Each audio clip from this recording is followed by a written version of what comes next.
Thomas Irvin, I am part of your fourth period, and today we will be explaining Newton's 3 laws of motion.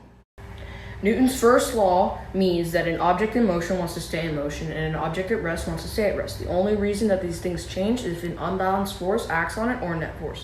Newton's second law is acceleration, which is mass and force. Newton's third law is that for every action, there is an opposite reaction of the same force. So this ball right here is in rest, and it's going to continue to stay at rest, even what I'm about to do. So the ball fell straight down into the other cup, and this happened because no force was applied to the ball, and the ball went straight down. This is Newton's second law. Now, Newton's second law is acceleration, which is force and mass. So here we have a tennis ball and a paper ball, and the tennis ball has more mass, so it should knock over more markers. And it did. So it knocked down both markers, so now we're going to see what the paper ball does.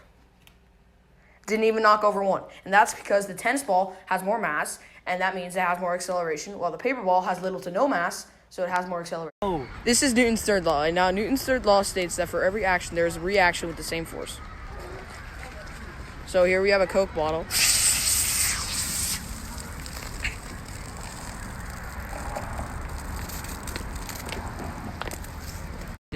So Newton's third law states that for every action, there is an opposite reaction. Now, the action was the foam going up, and the reaction was the foam coming down from gravity.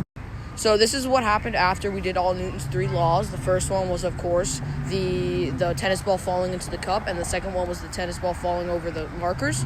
And then the third one is, of course, what we did here is when the foam went up, and then the foam came down because of gravity.